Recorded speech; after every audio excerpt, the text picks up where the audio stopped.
Այսօր Սպիտակ տանը հերթական ճակերտավոր ասած ստորացման փորձն էր մեկ այլ երկրի ղեկավարի։ Ինչպես Ուկրաինայի նախագահի դեպքում Օվալաձև աշխատասենյակում ամեն ինչ պատրաստ էր, անգամ պատրաստ էր հատուկ հարցեր, բայց ի տարբերություն Զելենսկիի, Հարավաֆրիկյան Հանրապետության նախագահը կարողացավ զսպել իրեն։ Սկզբում մի փոքր նախապատմություն, ապա նաև կներկայացնենք ամբողջությամբ այն, ինչ տեղի ունեցավ Սպիտակ տանը։ Միացյալ Նահանգների նախագահ Դոնալդ Թրամփը եւ Հարավաֆրիկյան Հանրապետության նախագահ Սիրիլ Ռամապոսան բախվել են Սպիտակ տան Օվալաձև գրասենյակում տեղի ունեցած հանդիպման ժամանակ Հարավային Աֆրիկայում սպիտակների ցեղասպանություն տեղի ունենալու հարցի շուրջ։ Քննարկման թեման Միացյալ Նահանգների եւ Հարավաֆրիկյան Հանրապետության միջև լարված հարաբերություններն էին, որոնք խորացել էին այն բանից հետո, երբ Միացյալ Նահանգները մի քանի օր առաջ ընդունել էր 59 սպիտակ աֆրիկացիների որպես փախստական։ Աֆրիկաներները Հարավային Աֆրիկայի սպիտակ բնակիչներն են հոլանդական ծագմամբ, որոնք արդեն շուրջ 400 տարի է ապրում են այդ տարածաշրջանում։ Նրանք ունեն իրենց լեզուն, աֆրիկաանս, որը հոլանդերենի հիման վրա ստեղծված եւ Հարավային Աֆրիկայի պաշտոնական 12 լեզուներից մեկն է։ Եվ ահա թե ինչպես ամեն ինչ զարգացավ։ Պարոն նախագահ, ինչը կստիպի ձեզ հավատալ, որ Հարավային Աֆրիկայում սպիտակների ցեղասպանություն տեղի չի ունենում։ Կարող եմ պատասխանել այդ հարցին։ Ես կցանկանայի, այո, որ նա պատասխանի։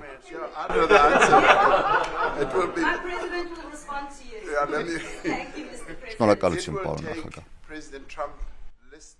Նախագահ Թրամփին կպահանջվի լսել հարավաֆրիկացիների ձայնը, ներառյալ իր լավ ընկերներին, ովքեր այստեղ են, բայց մենք նաև երկխոսություն ենք ունեցել միմյանց միջև։ Նրան կպահանջվի լսել նրանց։ Ես չեմ պատրաստվում կրկնել այն, ինչ արդեն ասել եմ։ Ես կասեի, եթե իսկապես ցեղասպանություն լիներ Հարավային Աֆրիկայում, ապա այս 3 պարոններից ոչ մեկը այստեղ չէր լինի, այդ թվում նաև իմ գյուղատնտեսության նախարարը իմ կողքին չէր լինի։ Այսինքն նախագահ Թրամփից կպահանջվի լսել նրանց պատմությունները, նրանց տեսակետը, սա է ձեր հարցի պատասխանը։ Պարոն նախագահ, պետք է ասեմ, ոչ, սպասեք։ Մենք ունենք հազարավոր պատմություններ դրա մասին։ Մենք ունենք փաստագրական ֆիլմեր, ունենք լրատվական նյութեր։ Նատալին այստեղ է, կամ մեկը, ով կարող է միացնել տեսանյութը։ Կարող եմ ձեզ մի բան ցույց տալ, պետք է արձագանքել դրան։ Թույլ տվեք տեսնել հոդվածները, խնդրում եմ։ Ներեցեք, մարեք լույսերը եւ ուղղակի միացրեք դա։ Այն հենց ձեր հետևում է։ Այս տեսանյութը Հարավաֆրիկյան Հանրապետության խորհրդանից է, իսկ ելույթը պատգամավորներից մեկին է։ Փորձեմ ամբողջությամբ թարգմանել, թե ինչ է տեղի ունեցել խորհրդանում եւ ինչ են ասում հարավաֆրիկացի պաշտոնյաները։ Դուք ոչինչ չեք կարող անել, այս խորհրդանը ոչինչ չի կարող անել։ Ձեր մասնակցությամբ կամ առանց դրա մարդիկ հողեր են գրավելու։ Մեզ ձեզնից կամ նախագահի կողմից կամ որևէ մեկից թույլատվություն պետք չէ։ Մեզ չի հետաքրքրում, կարող ենք անել այն, ինչ ուզում ենք։ Դուք ով եք, որ ասեք, կարող ենք հող գրավել, թե ոչ։ Մենք հող ենք գրավելու։ Հարավային Աֆրիկա գրավիր հողը։ Սա ենք մենք։ Ես ուզում եմ դուրս գալ այս դաժան խորհրդանից։ Պատգամավորը երբեք չպետք է վախենա սպանել։ Հեղափոխությունը պահանջում է, որ ինչ-որ պահի սպանություններ լինեն, որովհետև սպանությունը հեղափոխական գործողության մաս է։ Կրակիր սպանելու համար, սպանիր ֆերմերին, սպանիր ֆերմերին, կրակիր սպանելու համար, սպանիր ֆերմերին։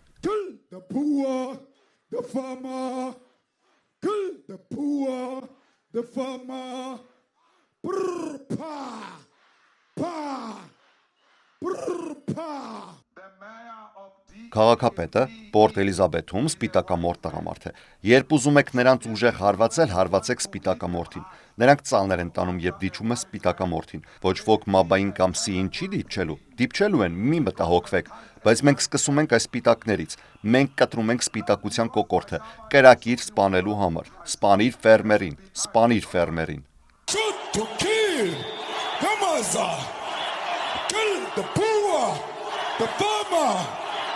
Kill the poor, the farmer. Brr, pa, pa, brr, pa, pa. Սա Եվրոնյուզի հարցազրույցից մի հատված է։ Թարգմանենք նաև սա։ Ես չգիտեմ ինչ է լինելու ապագայում։ Ասում ձեզ, մենք դեռ կոշ չենք արել սպիտակամորթ մարդկանց սպանել։ Առայժմ չեմ կարող երաշխավորել ապագան։ Բայց դուք կհասկանաք ինչ է զգում մարդը, երբ դա տեսնում է Twitter-ում, սարսափի մեջ են ընկնում, դա հնչում է որպես ցեղասպանության կոչ։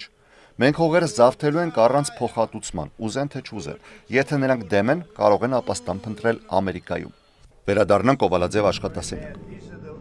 Սա շատ վատ բան է, սա շատ հուզիչ է։ Սրանք գերեզմաններ են, ավելի քան 1000 սպիտակամորթ ֆերմերներ։ Իսկ այդ մեքենաները կանգնած են Կիրակի առավոտյան իրենց սերը, հարգանքն ու ցավակցությունը արտահայտելու համար։ Այն սպիտակ բաները, որ տեսնում եք, խաչեր են, մոտավորապես 1000 հատ։ Այդ բոլորն էլ սպիտակամորթ ֆերմերներ են։ Նրանց ընտանիքի անդամներն են այնտեղ։ Իսկ այդ մեքենաները շարժման մեջ չեն, դրանք կանգնած են իրենց սպանված հարազատին հարգանքի տուրք մատուցելու համար։ Սա սարսափելի տեսարան է։ Ես երբեք նման բան չեմ տեսել։ Ճանապարհի երկու կողմերում էլ խաչեր են, այդ մարդիկ բոլորը սպանված են։ Պարոն նախագահ, ձեզ ասել եմ որտեղ է դա, ես կցանկանայի իմանալ, թե դա որտեղ է, որովհետև նման բան ես երբեք չեմ տեսել։ Դա Հարավային Աֆրիկայում է, պետք է պարզեմ։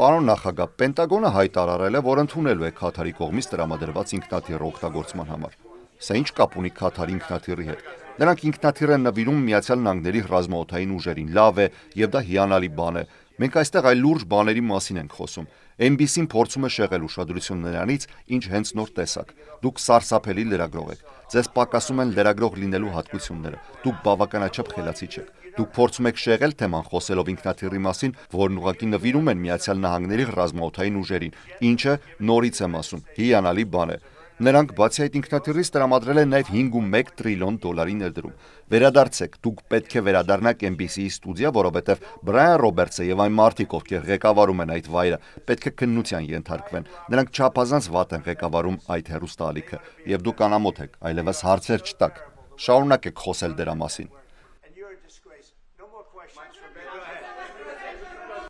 Պարոն նախագահ, ինչ կցանկանայիք, որ նախագահ Ռամապոսան անի այս իրավիճակի վերաբերյալ։ Ես չգիտեմ։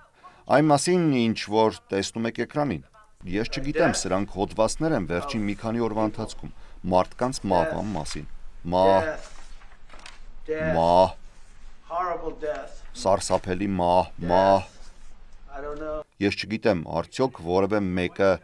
Սպիտակամորթ հարավաֆրիկացիները փախչում են բռնության ու ռասիստական օրենքների պատճառով, եւ այս ամենը ես պատրաստ եմ ձեզ տալ։ Երբ հարցնում եք ինչ կցանկանայի անել, ես չգիտեմ ինչ անել։ Սպիտակամորթ հարավաֆրիկյան զույգերը պատմում են, որ իրենց վրա դաժան հարձակումներ են եղել։ Տեսեք, գերեզմաններ կան ամեն տեղ, սրանք բոլորը սպիտակ ֆերմերներ են, որոնք թաղված են։ Իսկ նա հարց է տալիս մի ինքնաթիռի մասին, որը նվիրաբերվել է։ Դուք այնքան վատ լրագրող եք։ Նախագահ Թրամփ, պարոն նախագահ, սա մեկը մյուսի հետևից է, այս ընտանիքը ամբողջովին ոչնչացվել է, ես պարզապես նայում եմ, երբ նայում եմ այս տեսանյութերին, ինչպես կարող է իրավիճակը վատանալ, չեմ հասկանում, սրանք պաշտոնյաներ են, մարդիկ, որոնք ասում են սպանեք սպիտակ ֆերմերին եւ վերցրեք նրանց հողը, ես Հարավային Աֆրիկայում այլ ընկերներ էլ ունեմ, մարդիկ, որոնք արդեն լքել են երկիրը, նրանցից մեկը մասնավորապես ասում է, եթե գնաս այնտեղ, նրանք ուզում են վերցնել քո հողը, նրանք վերցնում են, սպանում են ու ասում են դա նորմալ է։ Մենք պատրաստվում ենք խոսել այս թեմայով, բայց սա ահռելի խնդիր է։ Տեսեք, սա շատ թարմ է։ Սրանք մարդիկ են, ովքեր վերջերս են սպանվել։ Ես չգիտեմ ինչպես կարող է վիճակը ավելի վատանալ։ Եվ գիտեք, այդ մարդիկ, նրանք ում դուք տեսաք, այդ մարդիկ ոչ թե պարզապես ակտիվիստներ էին, այլ պաշտոնյաներ։ Նրանք պաշտոններ են զբաղեցնում։ Մի անգամ Եվրոպայում նրանք նաև քայլերթ են կազմակերպել, պար էին անում, խորհրդանում կամ ինչ էլ որ դա անվանեք։ Պարոն նախագահ, թույլ տվեք հստակեցնել։ Այն ինչ դուք տեսաք, այդ ելույթները, դրանք չեն արտահայտում կառավարության քաղաքականությունը։ Մեր երկրում գործում են բազմաթիվ կուսակցություններ, որոնք հնարավորություն ունեն ազատ արտահայտվելու եւ առաջարկելու իրենց քաղաքական մոտեցումները։ Եվ շատ դեպքերում այդ մոտեցումները չեն համընկնում կառավարության պաշտոնական դիրքորոշման հետ։ Մեր կառավարության քաղաքականությունը ամբողջովին հակասում են նրան, ինչ դուք տեսաք, նույնիսկ խորհրդանում։ Այդ մարդիկ, նրանք փոքրաթիվ եւ ծայրահեղ խմբեր են, որոնց գործունեությունը թույլատրվում է ժողովրդավարական կարգով։ Բայց դուք թույլ եք տալիս հող վերցնել։ Ոչ ոք չի կարող վերցնել։ Երբ նրանք վերցնում են հողը, սպանում են սպիտակ ֆերմերին, եւ երբ սպանում են սպիտակ ֆերմերին, նրանց հետ ոչինչ չի լինում։ Սպանությունները, որոնք ցավոք տեղի են ունենում հանցավոր գործունեության արդյունքում, զոհերի թվում ոչ միայն սպիտակներ են, նրանց մեծամասնությունը սևամորթ մարդիկ են։ Ֆերմերները սևամորթ չեն։ Չեմ ասում դա լավ է թե վատ, բայց ֆերմերները սևամորթ չեն։ Իսկ մարդիկ, որոնք սպանվում են մեծ թվով, դուք տեսաք բոլորային գերեզմանները։ Այդ մարդիկ սիրելի հարազատներ ունեն, ովքեր, ըստ իմ ասացի, Կիրակի առավոտյան եկել էին հարգանքի տուրք մատուցելու իրենց սպանված հարազատներին։ Նրանց գլուխները կտրել են։ Նրանք սարսափելի ձևով են մահանում։ եւ մենք այստեղ ենք, որպեսզի խոսենք դրա մասին, ներգրավենք։ Բայց ես կասեմ սա. եթե լրատվամիջոցները կեղծ չլինեին, ինչպես NBC-ն, որը կեղծ լրատվություն է, ամենավատերից մեկը, ինչպես ABC-ն, CBS-ը, սարսափելի են։ Եթե դրանք կեղծ լրատվամիջոցներ չլինեին, ինչպես այս հիմար լրագրողը, որն այստեղ է, եթե մենք ունենայինք իրական լրագրողներ, նրանք կլուսաբանեին այդ ամենը։ Բայց այս երկրում կեղծ լրատվամիջոցները չեն խոսում դրա մասին։ Նրանք չեն ուզում խոսել։ Ուղղակի հիմա ստիպված են լինելու խոսել։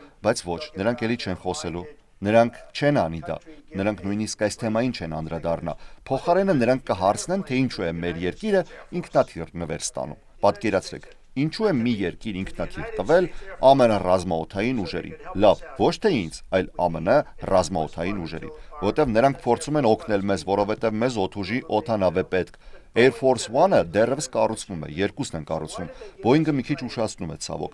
Եվ ահա սա է այն հիմարը, ով դրա մասին է խոսում։ Այն բանից հետո, երբ հենց նոր տեսա մի տեսանյութ, որտեղ հազարավոր մարդիկ են սպանվել։ Ներեցեք, ես ինքնաթիռ չունեմ ձեզ տալու։ Մաղթում եմ, որ ունենաք։ Եթե ձեր երկիրը ինքնաթիռ առաջարկեր Միացյալ Նահանգների ռազմաօդային ուժերին, ես կընդունեի այն։ Վերադառնալով այս խնդրին կցանկանայի, որ մենք խոսենք դրա մասին հանգիստ, բաց քննարկմամբ։ Մենք կխոսեինք Նելսոն Մանդելայի գաղափարների մասին։ Երբ խնդիրներ կան, մարդիկ պետք է նստեն սեղանի շուրջ եւ քննարկեն դրանք։ Հենց սա է այն, ինչի շուրջ մենք կցանկանայինք քննարկել առևտրային հարցեր, ներդրումների խնդիրներ, այսինքն այն հարցերը, որոնք մտահոգում են մեզ եւ Միացյալ Նահանգներին։ Դրանք բոլորը մահեր են։ Շատ առումներով կարելի ասել, որ դուք Հարավային Աֆրիկայի գործընկերն եք եւ մենք պատրաստ ենք այդ մտահոգությունների շուրջ երկխոսել։ Թույլ տվեք մի բան էլ հավելել։ Այն հանցավորությունը, որի հետ մենք բախվում ենք մեր երկրում, պահանջում է բավականին լուրջ տեխնոլոգիական հնարավորություններ։ Հարավային Աֆրիկայի մի շարք շրջաններում մենք սկսել ենք կիրառել տեխնոլոգիաներ, որոնք մի քանի տարբեր ձևերով կարող են բացահայտել կրակոցները եւ նման միջադեպերը։ Ես կցանկանայի այդ մասին խոսել, որովհետեւ մենք կարող ենք այդ հարցում աջակցություն ստանալ Միացյալ Նահանգներից հանցավորության դեմ պայքարի գործում։ Դա է իմ կարծիքով իսկական գործընկերության հիմքը։ Մենք այստեղ ենք որպես գործընկերներ, որպեսզի կարողանանք աջակցել միմյանց, երբ խնդիրներ են առաջանում, որպեսզի կարողանանք նստել եւ իրական, բովանդակային քննարկում ունենալ դրական արդյունքների հասնելու համար։ Կան արդյոք դեպքեր, որոնք թույլ կտան ձեզ չդասակարգել, հաշվի առնելով ձեր որոշ մեկնաբանությունները, որոնք հրապարակել եք Twitter-ում։ Շատ վատ բաներ են տեղի ունենում տարբեր երկրներում, բայց այս մեկը հատկապես շատ վատ է։ Շուտով ամբողջ աշխարհը հետևելու է դրան, քանի որ սպասվում է G20-ի հանդիպումները։ Իսկ դա մեծ իրադարձություն է։ Ցանկանում եմ, որ դուք լավ տեսք ունենաք, չեմ ուզում, որ վատ տեսք ունենաք, բայց հարյուրավոր, հազարավոր մարդիկ փորձում են մտնել մեր երկիր, որովհետև զգում են իրենց կարող են սպանել, իրենց հողերը կարող են բռնագանձվել։ Ձեր երկրում իսկապես ընդունվել են օրենքներ, որոնք թույլ են տալիս պետությանը վերցնել հողը առանց որևէ փոխհատուցման։ Մեզ մոտ գործում է հաստատություն, որը երաշխավորում եւ պաշտպանում է հողային սեփականության իրավունքը։ Այդ հաստատությունը պաշտպանում է բոլոր հարավաֆրիկացիների հողային իրավունքները, բայց միևնույն ժամանակ, քանի որ պետք է անցյալի հետ հաշիվ պարզենք, կառավարությունն ունի իրավասություն հանրային շահի համար հողը վերադարձնելու։ Դուք մարդկանց հողերն եք վերցնում եւ այդ մարդիկ շատ դեպքերում պարզապես մահապատժի են ենթարկվում։ Նրանք սպանվում են եւ նրանք հիմնականում սպիտակամորթ են։ Նրանցից շատերը գյուղատնտեսներ։ Դա շատ ծանր իրավիճակ է, չգիտեմ ինչպես եք դա բացատրում, ինչպես բացատրել, որ մարդիկ հողեր են խլում եւ շատ դեպքերում նրանց սպանում են, իսկ այդ հանցագործությունների համար ոչինչ չի պատահում, ու մենք ունենք հազարավոր մարդիկ, որոնք ուզում են տեղափոխվել մեր երկիր։ Նրանք գնում են նաեւ Ավստրալիա, ավելի փոքր թվով, բայց հազարավոր սպիտակամորթ գյուղատնտեսներ փորձում են գալ Միացյալ Նահանգներ, որովհետեւ վստահ են, իրենց սպանելու են։ Դա վատ բան է, այո։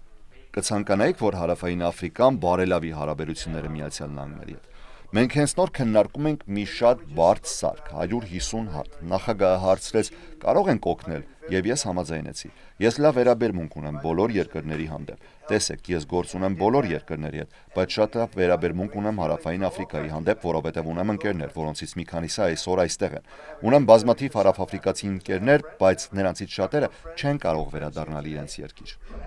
Թույլ տվեք մի բան ասել։ Անհրաժեշտ է ավելի շատ ոստիկանական ռեսուրս, անհրաժեշտ է նոր ռազմավարություն այդ իրավիճակին դիմակայելու համար։ Շատերն իրականում թե խոշոր, թե փոքր ֆերմերները ուզում են մնալ եւ պայքարել հանուն ապագայի։ Ես հենց նոր վերադարձա երկրի ամենամեծ գյուղատնտեսական ցուցահանդեսից։ Շատերը ցանկանում են մնալ։ Նրանք ունեն հուշահամալիր նվիրված այն զոհերին, որոնք սպանվել են ֆերմերների դեմ ուղղված հարձակումների արդյունքում։ Որպես գյուղատնտեսության նախարար, սա հարց է, որին ես լրջորեն եմ մոտենում։ Դա բոլոր ֆերմերներին է անդրադառնում։ Ինչպես կանգնեցնենք դա։ Նաև ուզում եմ նշել, որ այն երկու անձինք, ում դուք տեսաք այդ տեսանյութում, երկուսն էլ Հարավային Աֆրիկայի ընդդիմադիր փոքրամասնության կուսակցությունների ղեկավարներն են, տնտեսական ազատությունների մարտիկներ կուսակցությունից։ Իմ կուսակցությունը որոշում է կայացրել համագործակցել ժողովրդավարական դաշինքի հետ հենց այն պատճառով, որ թույլ չտա այդ կուսակցությանը մուտք գործել իշխանություն։ Մենք չենք կարող թույլ տալ, որ այդ մարդիկ նստեն մեր միության շենքում ու որոշումներ կայացնեն։ 30 տարվա խորհրդարանական փոխադարձ քննադատություններից ու բանավեճերից հետո մենք որոշեցինք միավորվել, որպեսզի այդ կուսակցությանը դուրս պահեն կառավարությունից։ Եթե նրանք մտնեն իշխանության դռներից ներս, ամբողջ խորհրդարանական վերահսկողությունը կկորսվի։ Հենց սա է պատճառը, որ մեր կոալիցիոն կառավարությունը աջակցության կարիք ունի մեր դաշնակիցներից ամբողջ աշխարհում, որպեսզի մենք կարողանանք ամրապնդել մեր դիրքերը, զարգացնել տնտեսությունը եւ ընդմիշտ փակել այդ ծայրահեղ ուժերի մուտքի դռները։ Մենք, որպես կառավարություն եւ իմ կուսակցությունը, բացարձակապես դեմ ենք այն լեզվին, որը լսեցիք այդ տեսանյութում։ 1955 թվականին մենք ընդունել ենք մի փաստաթուղթ, որը հայտարարում է, որ Հարավային Աֆրիկան պատկանում է բոլորին։ Իսկ ինչու՞ չեք ձերբակալում այդ մարդուն։ Այդ մարդը բացահայտ ասում էր. «Սպանիր սպիտակ ֆերմերներին, սպանիր սպիտակ ֆերմերներին»։ Հետո պարում էր ու երգում. «Սպանիր սպիտակ ֆերմերներին»։ Կարծում եմ, եթե որևէ մեկը խորհրդանում կանգնի ու սկսի կոչ անել սպանել որևէ խմբի, նրան շատ արագ պետք է ձերբակալեն։ Դա Հարավային Աֆրիկայում է, եւ դա փոքր կուսակցություն չէ։ Այդ հանդիպումը տեղի էր ունենում մարզադաշտում, որը տեղավորում է 100,000 մարդ, եւ ես հազիվ թե դատարկ տեղ տեսա։ Դա շատ մարդ է, դա մեծ ներկայացուցչություն է, իսկ այդ խաչերը մենք ունենք զոհվածներ, հիմնականում սպիտակ ֆերմերներ։